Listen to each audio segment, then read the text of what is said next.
Oh man, it has not been this hot in the first week of September in Saskatoon, I think, in the longest time. To quote The Rock from Be Cool, it's positively scorching. Yes! Scorching! Now, you know what's actually not scorching in particular is usually the slew of releases that hit in September to kick off the fall movie season. Usually you see a lot of studios dumping a lot of product on the movie-going masses. Typically films that they don't really have a lot of faith in, or films that they're not really trying to vie for Academy Award nomination consideration. There are certain exceptions, but usually within the first few weeks of September, the releases are pretty meh. So I am journeying off to the cinema this afternoon to check out the new sci-fi thriller, Morgan.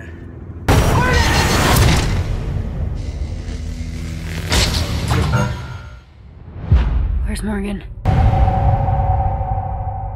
And I gotta admit, I knew next to nothing about this film up until 2 days ago. I watched the trailer and I discovered that it was directed by Luke Scott. Now, before any of you are saying, who the hell's Luke Scott? Well, Luke Scott is the son of Ridley Scott. Yes, that one. The film is also produced by Ridley Scott. Actually, the poster of the film goes completely out of its way to say, from producer Ridley Scott. I don't think you would ever see a movie poster that says, from the son of director Ridley Scott, although there's a first time for everything. I am fascinated to see whether or not young Luke Scott has a little bit of his papa's strong pedigree for filmmaking. So yeah, color me interested.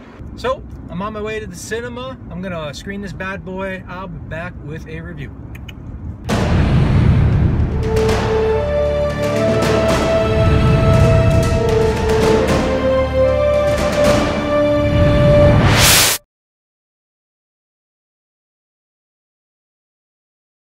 All right, gang, I just got out of Luke Scott's, son of Ridley, sci-fi thriller Morgan. And first of all, this is a very hard review to do without going into spoilers, so I'm going to try my best. Morgan essentially is a movie about a corporation that has a group of scientists in a secretive and well-fortified lab that design an artificial being. Not quite a robot, genetically engineered being. 'Cause baby, look at you now. Kind of like a replicant when you really stop and think about it. Quite an experience to live in fear, isn't it?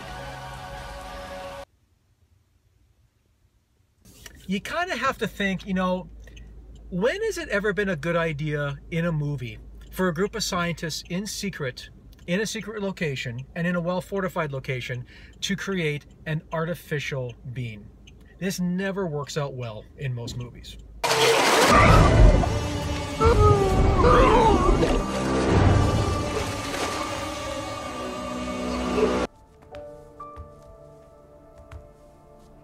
And I'm a part of you.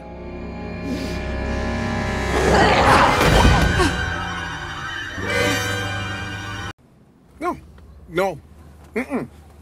This artificial being is dubbed Morgan, and she is played by Anya Taylor-Joy, and she's this really wonderful young actress. She was absolutely superb earlier this year in the period horror film The Witch. If you have not seen The Witch, you owe it to yourself to seek it out as quickly as possible, because she's phenomenal in that movie, and that movie is also phenomenal. Morgan is this genetically engineered artificial being that can rapidly grow. She basically is 5 years old, but she has the appearance of a being in her, let's say, mid-teens. Morgan was our third attempt, our little breakthrough. It's the next step in evolution. It's bioengineered with synthetic DNA. Within a month, walking and talking. Within 6 months, it exceeded our wildest expectations. At one particular point in the movie, she attacks one of her handlers, played by a very wasted Jennifer Jason Leigh, in essentially a nothing role. There was an incident.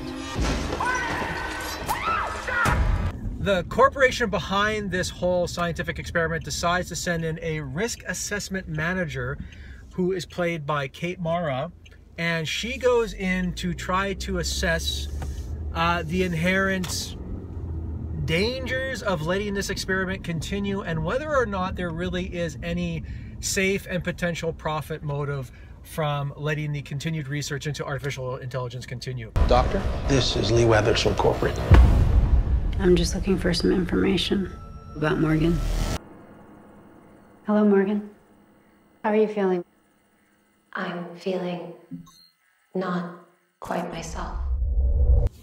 On a positive, I will say this. I think the one good thing about Morgan is it has really slick and confident direction. I think Luke Scott given the film a real interesting visual look, and I like the way he frames shots. I think he's really good at staging action, although I think he falls victim to a lot of the rapid fire editorial choices that so many directors make when it comes to framing action. Sometimes I just wanted the camera just to hold still and let us engage in the action, and sometimes he doesn't let that happen. As a visualist, he creates a very unique tone and mood to the film, and I think he does have a very solid career in front of him as a director. Initiating lockdown. What you don't understand is 10. Morgan is still evolving. 9. Some of the performances are very good as well. Like I really liked Joy's performance. A very tricky performance because she has to convey this ethereal creepiness to Morgan while at the same time showing a youthful vulnerability to the character, and so I think that that serves the film really, really well. A beautiful baby. You're sick. I'm feeling much better. Kate Mara, I think, is a bit of a misfire in the film. She's so sedate throughout a majority of the film that you kind of have to wonder if that was an intentional performance choice by Mara or not, and whether or not that has something to do with her own character's story trajectory, if I can say that.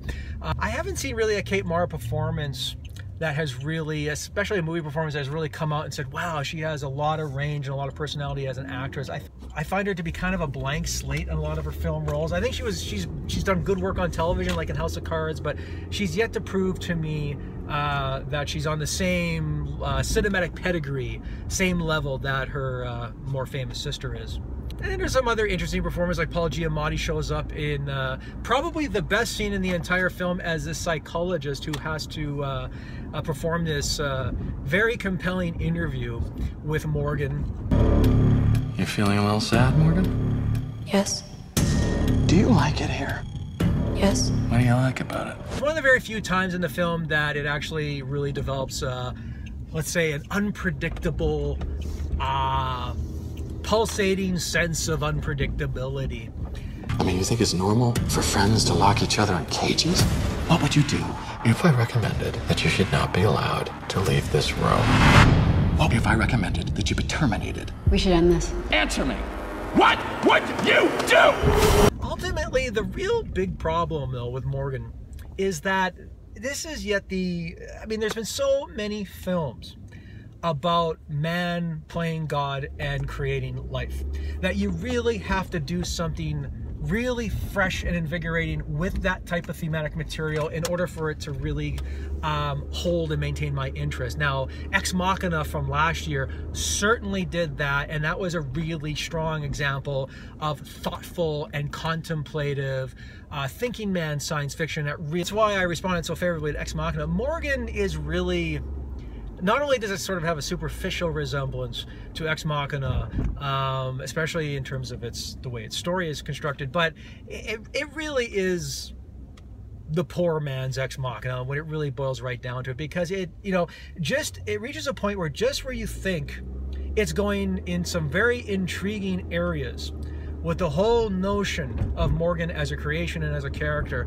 it just completely derails and then devolves in its final, you know, 20 to 30 minutes into this really silly and insipidly written sort of action thriller slash chase film. The people in this house are in danger. 8. It needs to be terminated. 7. 6. Don't be afraid. 5. That really left a bad taste in my mouth, because I think that a film of this stature deserves a much more compelling and, again, thoughtful handling of the underlying themes that this film provides, and it really left me wanting more. The film was very short. I think it was just under 90 minutes, and it feels like it's really undercranked and underdeveloped, and it feels like it has a lot more it wants to say about the notion of artificial intelligence, but it just doesn't find a means of doing it.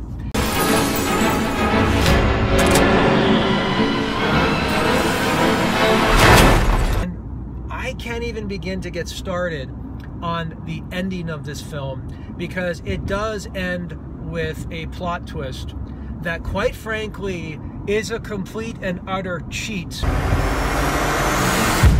Oh my God. Especially when there is more than ample clues sprinkled throughout the film in painfully obvious ways that tips off this plot twist a lot earlier than I think Luke Scott or anyone else in the film really thinks. And it's kind of a shame when a film sort of just ends in the manner that this film does and thinks that it's actually smarter than the audience that's watching it, because quite frankly, I was able to pinpoint the plot twist of this film very, very early on, and it certainly helped to explain a lot of the head-scratching questions I had about the nature of certain characters.